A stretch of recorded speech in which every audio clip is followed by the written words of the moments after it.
Welcome everyone to the রটেলস one more time. So thumbnail দেখে already জানার কথা যে কোন সিনেমা নিয়ে কথা বলতে যাচ্ছি। অ্যান্ড আমি রেহানা মরিয়ম নূর দেখেছি আজকে থেকে 4 দিন আগে, বাট মানে সামহাও অনেক ঝামেলার কারণে পার্সোনাল অপিনিয়নে ভিডিওটা করতে পারিনি এর মধ্যে। তো finally here it is. And কেন রিভিউ বলছি না, কারণ আমার মনে হয় রিভিউ বলার চেয়ে আসলে পার্সোনাল অপিনিয়ন, ব্যক্তিগত অভিমত শেয়ার করাটা আসলে সাউন্ড মোর আইডিয়াল আমার কাছে অন্তত। তো যে কারণে এটা বলা।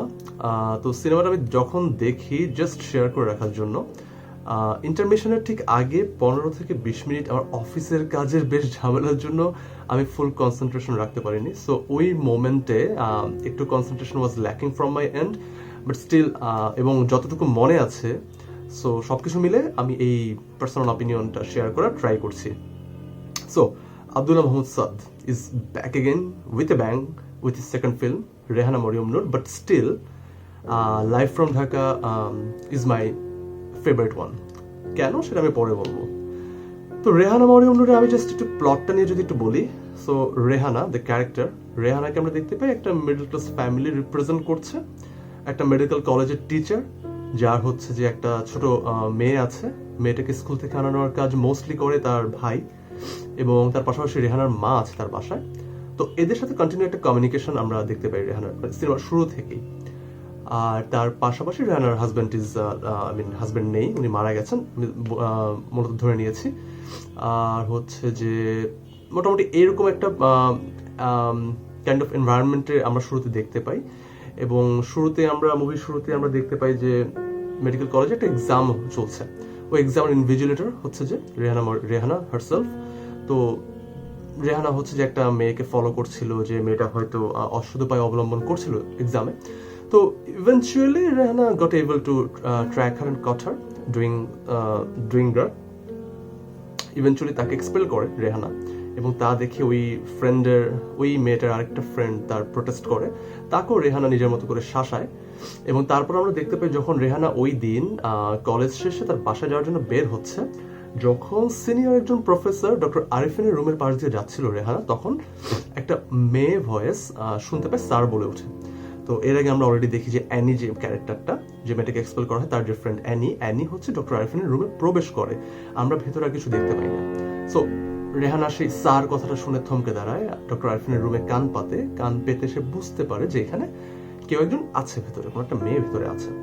সো আমরা দেখতে পাই ক্যামেরা স্টিল করে রাখা, এবং সামহাউ দ্য ভাইব ওয়াজ দেয়ার যে রেহানা আসলে লিভ করেনি, যদিও লিফটের সাউন্ড আমরা শুনেছি। একটা সময় অ্যানি ওখান থেকে বের হয়ে আসে বেশ হন্তদন্ত হয়ে, এবং আমরা এই ভাইবটাই পাই অ্যাজ অডিয়েন্স যে doctor Arifin took advantage of her inside the room, এবং অ্যানি বের হয়ে রেহানার মুখোমুখি দাঁড়ায় এবং কাইন্ড অফ একটু শকড হয়। সো ওখান থেকে সিনেমাটা একটু এগিয়ে যায়, এবং অডিয়েন্স একটা ভাইব পায় যে এটাকে ঘিরে পুরো মুভিটা এগিয়ে যাবে, এবং এন্ডিংয়ে হয়তো এই ব্যাপারটাকে ঘিরে একটা হ্যাপি এন্ডিং টাইপের কিছু দেওয়া হবে। That's how actually most of the audience expect. Okay, তো আমি জাস্ট একটু বলে রাখি, কিছু কিছু ব্যাপার স্পয়লার থেকে থাকতে পারে এই ভিডিওতে। সো যারা হচ্ছে যে ভিডিওটা দেখবেন, প্লিজ মুভিটা আগে দেখবেন, অবশ্যই হলে গিয়ে দেখবেন, তারপর হয়তো বা এই ভিডিওটা দেখতে পারেন। পাশাপাশি আরো অনেক রিভিউ ভিডিও আপনারা দেখতে পাবেন ইন্টারনেটে। সো কিছু স্পয়লার থেকে যেতে পারে।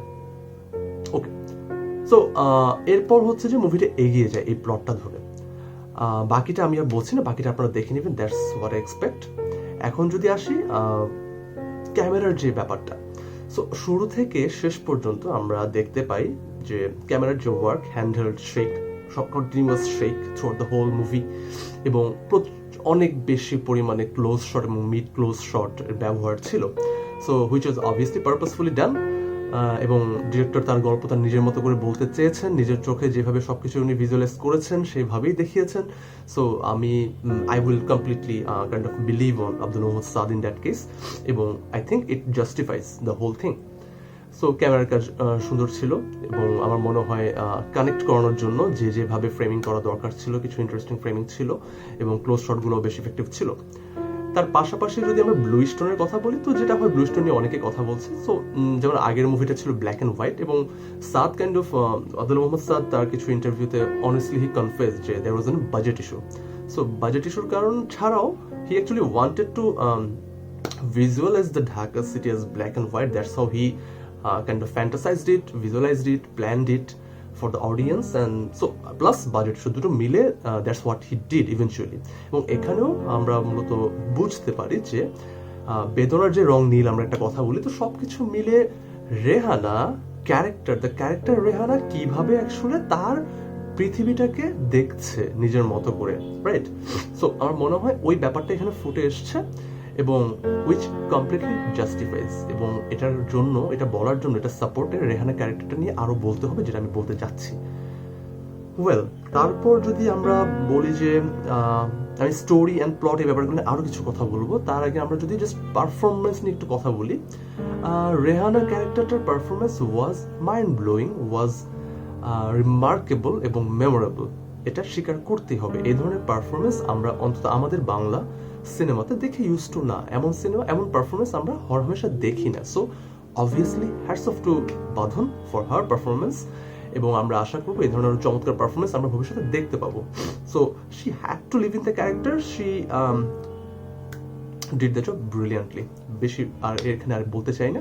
এবং আশেপাশে যে ক্যারেক্টারগুলো আছে, বাচ্চার যে ক্যারেক্টারটা আমরা কথা শুনছি, ইমু the character, so she was so adorable, তাতে নিয়ে কোনো ডাউট নেই। এবং অবভিয়াসলি আমার মনে হয় তাকে আমরা আরো বেশি দেখতে পাবো সামনে নতুন নতুন সিনেমা বা নাটক বা ওয়েব ফিল্মে।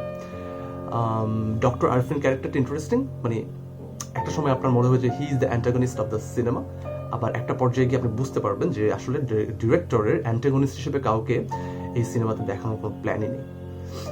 ওয়েল, সো ওই ডায়লগের ব্যাপারটা আমি পরে আসবো। So the character was interesting, the character fit well to the whole plot. And ভাইয়ের ক্যারেক্টারটা আই উড সে ওকে। আমি ওকের বেশি আর কিছু বলতে পারছি না ভাইয়ের ক্যারেক্টারটা নিয়ে। সো যেমনটা দরকার ছিল, যে টাইপের কথাবার্তা বলা দরকার সব came, but it was not nothing like memorable. Well, and Annie, so Annie ক্যারেক্টারটা নিয়ে বলতেই হয়, অ্যানির character is something that memorable. মানে অ্যাটলিস্ট আপনি সিনেমাটা দেখা শেষ করার পর you will remember her, that's what I can টেল।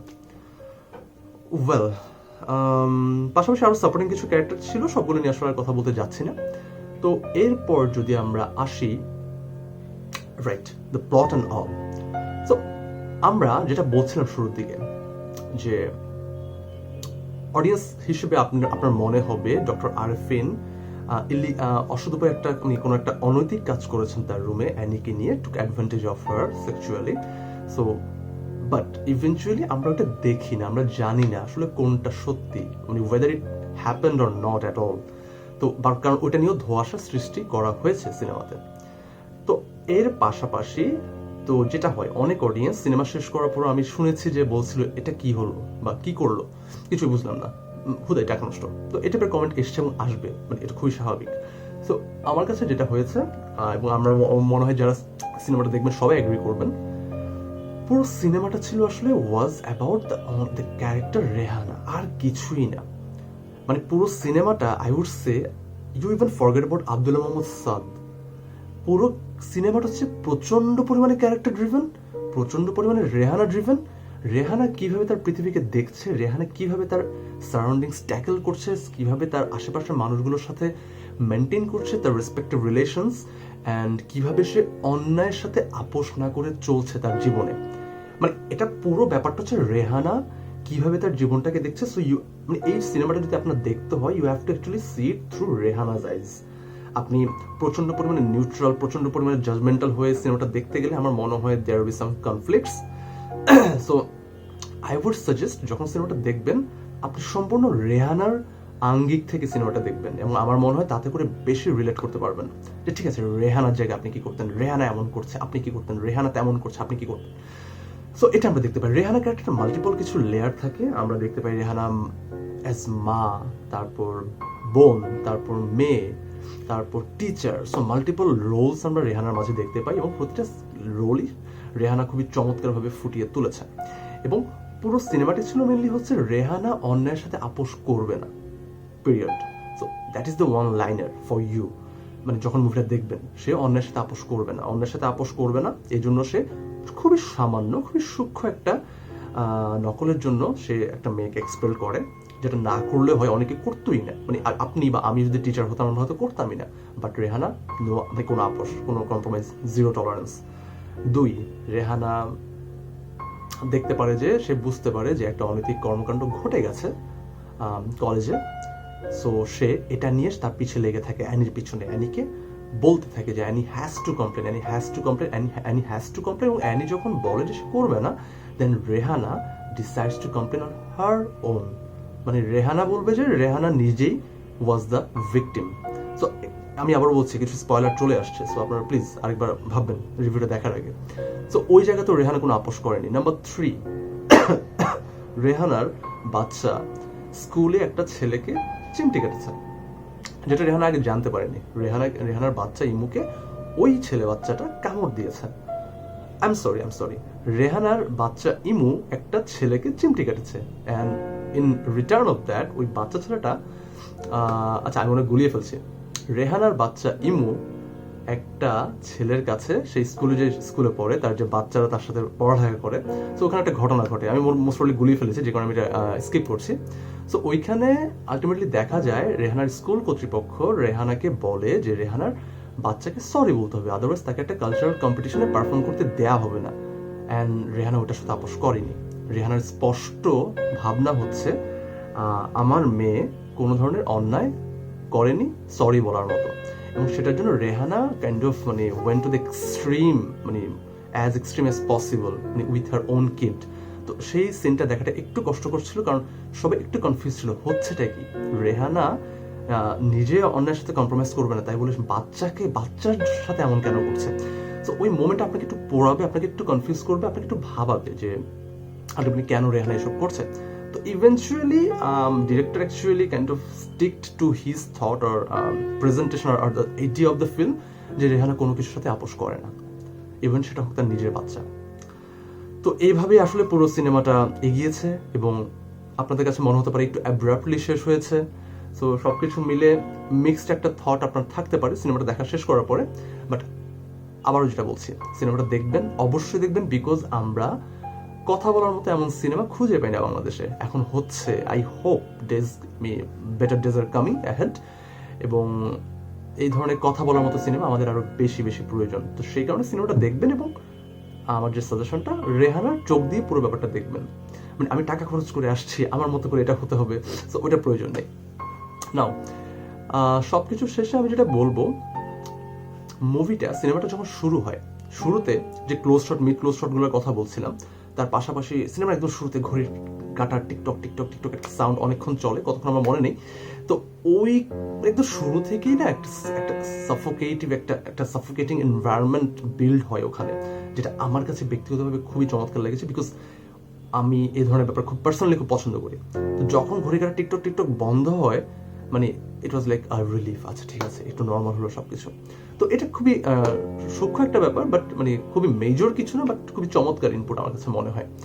আর পুরো মুভিতে যেটা বলছিলাম, যে এই সাফোকেশন এলিমেন্টটা এই ধরনের সিনেমাতে অনেক বেশি প্রয়োজন। অডিয়েন্সকে কমফোর্ট দেওয়া যাবে না, মানে audience will keep uncomfortable. So সবকিছু মিলে আমার কাছে মনে হয় এই ব্যাপারটার আধিক্য বেশ ছিল।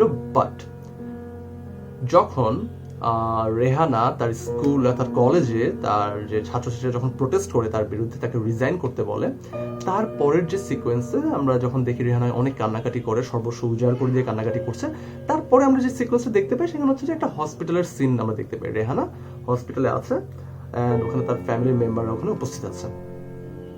তো ওই জায়গাটা মানে আই উড অবভিয়াসলি সে যে ডিরেক্টরের নিজস্ব প্ল্যান অবশ্যই ছিল, তার একটা থট প্রসেস এখানে আছে এই সিকোয়েন্সটা ওখানে ইনসার্ট করার জন্য। বাট আমার কাছে মনে হয় পুরো সিনেমার ওই সিনটার আগ পর্যন্ত যে সাফোকেশন, যে চমৎকার একটা টাইট একটা কি বলে, মানে খুবই গ্রিপিং একটা এনভায়রনমেন্ট ছিল, আমার মনে হয় ওই জায়গাতে পুরো ব্যাপারটা ফ্ল্যাট হয়ে গেছে। তো যেটা আই ডিডন্ট লাইক পার্সোনালি, আমার কাছে মনে হয়েছে যে এখানে গিয়ে এত ফ্ল্যাট, এত ক্যাজুয়াল, এত একটু হিউমার এন্টার করানোর জন্য, মানে আমার কাছে পার্সোনালি মনে হয় এটা কোনো প্রয়োজনই ছিল না, টু বি অনেস্ট। ওখানে কিছু ইন্টারেস্টিং ডায়লগ এসেছিল, অ্যাট দ্য সেম টাইম কিছু ডায়লগ বেশ মেকি শোনাচ্ছিল। তো সবকিছু মিলে I was totally against that sequence, but director obviously he had his own plan. And তো ওই জায়গাটা আমার কাছে পার্সোনালি ভালো লাগেনি। ওই জায়গাটা আমার কাছে মনে হয় বেশ স্ট্রেচ করা হয়েছে, বেশ লম্বা একটা সিকোয়েন্স। অ্যান্ড শেষের দিকে ইমুর সাথে যে ব্যাপারটা করে রেহানা, এই ব্যাপারটা বেশ ইন্টারেস্টিং অ্যান্ড ডিফারেন্ট কেন বলবো, মানে মনে করেন আমরা যখন খুব টুইস্টওয়ালা মুভি দেখি, মানে আমরা জানি যে ও ওকে ঠিক আছে এটা হচ্ছে যে লেটস সে ডেভিড ফিঞ্চারের মুভি, অথবা মানে টুইস্ট দেখে দেখে যারা খুবই ফেমাস আর কি। তো আমাদের হয় কি, আমরা জানি যে লাস্টের দিকে টুইস্ট থাকবে, সো আমরা সবসময় রেডি থাকি। তো এই সিনেমাতে কেউ কেউ হয়তো ভাবতে পারেন শেষের দিকে হয়তো বেশ ডিফারেন্ট কিছু হতে যাচ্ছে, একদম তাক লাগানোর মতো কিছু হবে, বা খুবই শকিং খুবই সারপ্রাইজিং কিছু হবে। বাট ওইটা না হয়ে যখনই ইমুর সাথে ওই সিকোয়েন্সটা শুরু হয় রেহানার, যে ইমু রেডি হচ্ছে স্কুলে যাবে, কালচারাল শোতে পার্টিসিপেট করবে, পারফর্ম করবে, এদিকে রেহানা চুপচাপ বসে আছে, কারণ সে সরি বলবে না, মানে সে চায় না তার বাচ্চা সরি বলুক। এই যে সে গো ধরে বসে আছে, তো একটা পর্যায়ে আপনি বুঝতে পারবেন যে আচ্ছা রেহানা ফাইনালি, ইমু কন্টিনিউ রেহানাকে পোক করে যাচ্ছে, মা চলো মা চলো মা চলো, রেহানা চুপচাপ বসে আছে, টেনশন গ্রো করছে। এবং অডিয়েন্স কি আমার মনে হয় কেউ কেউ চিন্তা করবে যে এখানে খুবই সারপ্রাইজিং কিছু হবে। অ্যাট দ্য সেম টাইম আমার কাছে মনে হচ্ছিল যে রেহানা নাই বলবে, কিন্তু আই ওয়াজ লাইক এত স্ট্রেচ কেন করা হচ্ছে। But at the same time it was different, because predictable একটা হ্যাপেনিং যখন এরকম স্ট্রেচ আউট করে দেখানো হয়, আমি জানি জিনিসটা predictable, but still that transition, that bridge, সব কিছু মিলে আমি বলবো যে জিনিসটা একটু ডিফারেন্ট ছিল আমার কাছে। I'll be honest here. But then again শেষেরটুকু একটু অ্যাব্রাপ্ট ছিল, বাট আলটিমেটলি হচ্ছে যে ওই যে ডিরেক্টরের thought process, obviously he had his own reason and idea. তো এইভাবে মূলত আমরা দেখি পুরো সিনেমাটা। আরেকটা ব্যাপার বলতে ভুলে গিয়েছি, সেটা হচ্ছে যে ব্যাকগ্রাউন্ড মিউজিক খুবই কম ব্যবহার, এবং আমার কাছে মনে হয় ব্যাপারটা খুবই চমৎকার একটা ডিসিশন, খুবই ইফেক্টিভ একটা ডিসিশন। কারণ নর্মালি যেটা হয়, আমরা ব্যাকগ্রাউন্ড মিউজিক আমরা বুঝি যে আচ্ছা এই ধরনের ব্যাকগ্রাউন্ড মিউজিক আছে, এখন মনে হয় কিছু একটা মানে কিছু একটা চেঞ্জ হবে, কিছু একটা মনে হয় ঘটবে, কিছু একটা মনে হয় একটা টুইস্ট আসবে, বা কিছু বা ভয়ের কিছু হবে। সো অনেক ধরনের সিনেমা আমরা সবাই দেখে আমরা না কাইন্ড অফ ব্যাকগ্রাউন্ড মিউজিকের সাথে একটু একটু পরিচিত হয়েছে, যে আমরা বুঝতে পারি বা আমরা গেস করতে পারি যে আচ্ছা এখন মানে এই ধরনের কিছু হবে। সো এই সিনেমাতে সেই স্কোপ নেই। সো এটা একদিক দিয়ে ভালো অলস অডিয়েন্সের জন্য, যে you have to watch the whole movie with your full concentration if you want to kind of understand the whole thing, এবং টাকা যদি পোষাতে চান, কারণ থট প্রসেসের সাথে অ্যালাইন হতে হবে, অ্যালাইন না হলে কাইন্ড অফ মানে আপনার মনেই হবে আমি টাকা কেন খরচ করলাম। সো এই ব্যাপারটা আর কি। কারণ আমার কাছে মনে হয় যে আপনি যেহেতু সময় খরচ করে গিয়েছেন, যে 2 ঘন্টা আপনি ইনভেস্ট করবেন, সো 2 ঘন্টা আপনি মনোযোগ দিয়ে দেখেন, দ্যাটস হোয়াট আই থিঙ্ক। তো আমার কাছে আধিক্য ছিল না, এই কম আধিক্যের ব্যাপারটা বেশ ভালো লেগেছে। খুবই ন্যাচারাল ছিল, খুবই রিয়েলিস্টিক ছিল, এই ব্যাপারটা খুবই চমৎকার। যেটা বলছিলাম, ডায়লগ, বেশ কিছু interesting dialogue through the whole cinema আপনারা শুনতে পাবেন। যেমন ডক্টর আরফিনের মুখে একটা ডায়লগ ছিল, এমন কিছু আমার এক্স্যাক্টলি মনে নেই, যে তুমি আমার খারাপটা জানো এবং আমি তোমার খারাপটা জানি না, এরকম কিছু একটা আপনারা জাস্ট দেখলে মানে রিলেট করতে পারবেন বা কানেক্ট করতে পারবেন কোন সিনের কথা বলছি। সবকিছু মিলে বেশ চমৎকার কিছু ইন্টারেস্টিং কিছু ডায়লগ ছিল থ্রু দ্য হোল মুভি, যেটা আমার ভালো লেগেছে। অ্যান্ড ফাইনালি রেহানা ফাইনালি তার বাচ্চার সাথে, এমন যেটা বলছিলাম যে সিনেমাটা দেখার পরে বেশ কিছু আমি যেদিন দেখতে গিয়েছিলাম, বেশ কিছু পেরেন্টস এসেছিল তাদের বাচ্চাকে নিয়ে সিনেমাটা দেখার জন্য। এবং সিনেমা শেষ হওয়ার পর কিছু কিছু মা বলছিল, যখন Rehana was being so tough on ইমু, এটা দেখে এবং সিনেমা দেখা শেষ করে একটা বাচ্চা দৌড় দিয়ে নিচে নেমে যাচ্ছিল, তো তার মা বলেছিল এই দেখছো তোমাকে কিন্তু এইভাবে পানিশমেন্ট দেবো। So I was like a bit shocked যে এভাবে বলার কি দরকার ছিল। এনিওয়ে, সো আমার মনে হয় এই ব্যাপারটা কাউকে ইম্প্যাক্ট করতে পারে। বাচ্চাদেরও খুব বেশি পছন্দ হওয়ার কথা না ওই জায়গাটুকু, সবকিছু মিলে এটা একটা প্রভাব থাকবে। বাট ওই জায়গায় সিনেমার একটা ব্যাপার তো থাকে, সিনেমা দেখতে গিয়েছেন এবং ডিরেক্টর যদি এত কিছু চিন্তা করে সিনেমা বানাতে হয়, তাহলে তো আসলে সিনেমা হবে না, ডিফারেন্ট এক্সপেরিমেন্টাল জিনিস আসবে না। তো ওই অ্যাঙ্গেল থেকে আমি বলবো Rehana Maryam Noor is a brilliant effort and is a brilliant কি বলবো চমৎকার স্টোরি টেলিং। বিশেষ করে দুটো মুভি একদম দুরকম। আব্দুল মোহাম্মদ সাদের life from Dhaka was like more of like স্থান কাল পাত্র ভেদে ঢাকা শহরটাকে যতভাবে দেখানো যায় ব্রডার রেসপেক্টে, ফ্রেমগুলো এরকম ছিল, আমরা অনেক ওয়াইড শট দেখেছি, ব্যালেন্স ছিল সবকিছু মিলে, ক্যারেক্টারের close shot, mid close shot এবং খুব লং রেঞ্জের শট, ওয়াইড শট, সবকিছু মিলে একটা ব্যালেন্স ছিল। আর এইখানে রেহানা মরিয়মটা ছিল একদম স্ট্রিক্টলি ক্যারেক্টার ড্রিভেন। তো এই ব্যাপারটা আমার মনে হয় একটা ডিফারেন্ট এক্সপেরিমেন্ট আব্দুল মোহাম্মদ সাদ করতে চেয়েছেন এবং আমার মনে হয় বেশ সফলভাবে উনি করেছেন। তো চমৎকার, মানে hats off to Mohammad Saad one more time, কারণ আমার কাছে মনে হয় Abdul Mohammad Saad is a huge inspiration for all the independent film maker out there, সেটা যে কোনো দেশেই হোক। সো আমার কথা হচ্ছে রেহানা মরিয়ম নূর অলরেডি বেশ কিছু রিকগনিশন পাচ্ছে, বাইরে কিছু অ্যাওয়ার্ডস পেয়েছে, পাচ্ছে, হয়তো পাবে। আমার কথা হচ্ছে এটা দেখে আপনার সিনেমা দেখার দরকার নেই, ভুলে যান কি অ্যাওয়ার্ড পেয়েছে বা পাচ্ছে। আপনি সিনেমাটা দেখতে যান, এটা পিওর একটা বাংলাদেশি সিনেমা এবং আপনি অনেক ভালোভাবে রিলেট করতে পারার কথা গল্পের প্লট এবং ক্যারেক্টারদের সাথে। সো ওটার জন্য দেখতে যান, কারণ অ্যাওয়ার্ড তো অনেক মুভি পায়, বা অনেক মুভি অ্যাওয়ার্ড পেলে দেখতে হবে বা অ্যাওয়ার্ড না পেলে দেখতে হবে না, not like that.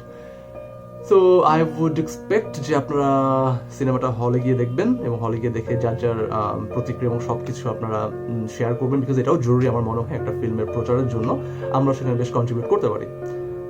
That's all. আমার মনে হয় আমি আর কিছু মিস করেছি কিনা জানি না। আর হ্যাঁ, বেশ দেরিতে ভিডিওটা দিতে পারলাম, বাট স্টিল ফাইনালি দিতে পারলাম, মানে এটাই সার্থকতা। আর নেক্সট অন্য কোনো মুভি নিয়ে আবার কোনো একটা ভিডিওতে দেখা হবে। Thank you, take care.